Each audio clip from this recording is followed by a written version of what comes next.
Have you ever watched a film that made one group of people cheer and another group of people furious? That's exactly what happened with the 2021 Malayalam film The Great Indian Kitchen.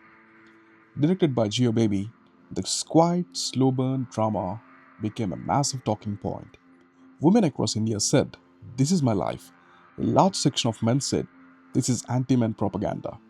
Today, we are going to break down exactly why the film divides people so sharply, take a clear look at how it treats its female protagonist, and call out the men who actually create and defend the system. First, a quick plot overview without spoiling every beat.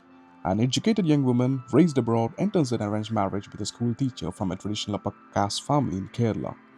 The early days of marriage feel warm, but the daily reality sets in. She is expected to wake up first, cook elaborate meals, clean endless piles of greasy utensils, deal with the constantly leaking kitchen sink, serve the men, and handle every domestic task. Meanwhile, the husband and father in law relax with their phones, do yoga, or simply sit. Her body is further controlled through menstrual isolation rules, her desire for intimacy is treated as optional, her career ambitions are dismissed. The film deliberately avoids shouting, physical violence, or dramatic confrontations for most of its runtime.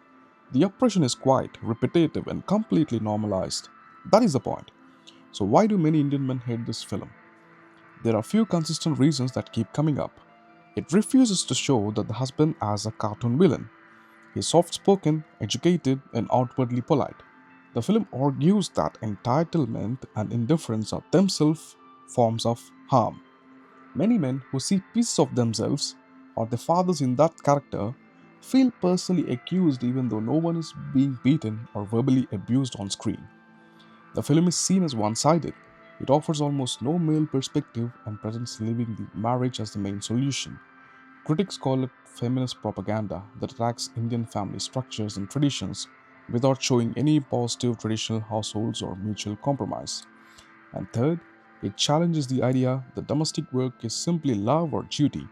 When the film frames cooking, cleaning, and serving as unpaid, exhausting, and invisible labor, it makes a lot of viewers uncomfortable. Some respond by saying the film is exaggerated, outdated, or that women also choose these roles.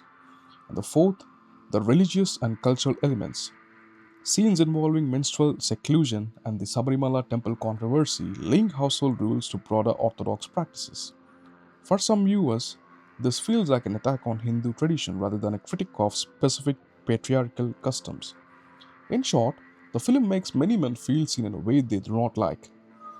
That discomfort often turns into rejection of the movie itself. But let's be honest about what is actually happening in these households. The men in the system are not helpless victims of a tradition. They are active participants who benefit from it every single day. They sit and scroll on their phones while a woman stands for hours over a stove, then leave dirty plates and expect them to magically become clean. They treat a leaking sink as a problem, not a shared household issue. They demand food exactly the way they want it, then act offended if she shows any frustration. They enjoy the free labor, the free service, and the free emotional management, and then they get angry when a film points it out. These are not good men trapped by culture.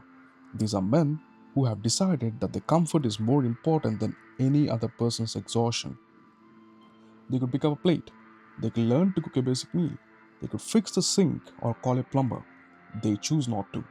That choice is the problem. Now let's look at how the film treats its female character. This is where the movie is most precise and most uncomfortable. The woman has no name, she's simply the wife. That choice is deliberate.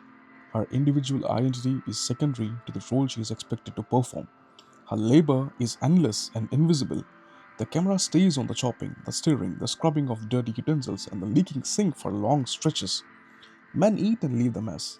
When she is unavailable, another woman is simply plugged in to replace her. The work itself is never acknowledged as real work. Her body is controlled.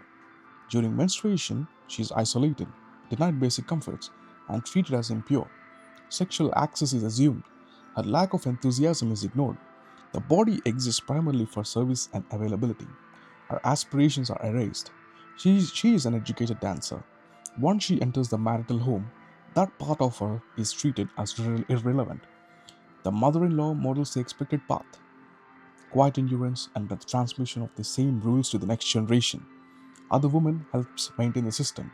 The film does not pretend patriarchy is only enforced by men.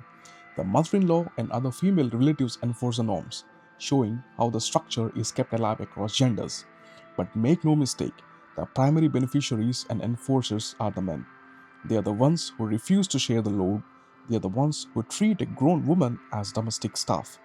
They are the ones who get defensive the moment anyone questions their free ride.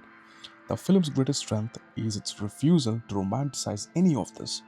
Domestic life is not shown as warm sacrifice. It is shown as grinding, repetitive, and dehumanizing when one person is expected to carry it alone without recognition. Its limitation is that it focused, it focused tightly on gender within a relatively privileged household and does not deeply explore how caste or class complicate the same labor. The ending is also individual rather than systematic. One woman walks out. So, where does that leave us? The Great Indian Kitchen is not claiming that every Indian home looks exactly like this. It's claiming that this pattern is common enough and harmful enough to deserve honest attention. Women who recognize their own daily lives in the kitchen scenes largely embrace the film as validation. Many men who benefit from or are comfortable with the traditional division of labor found it accusatory and one sided. The men who hate this film, the loudest, are the ones who are the most to lose if the free labor stops. They would rather attack the mirror than look into it.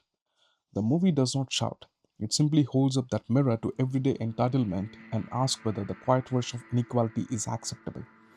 That is why it still makes people argue years after its release.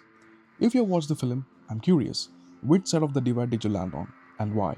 Drop your honest take in the comments. Thanks for watching. Hey, if you like this video, you're gonna love this next ones.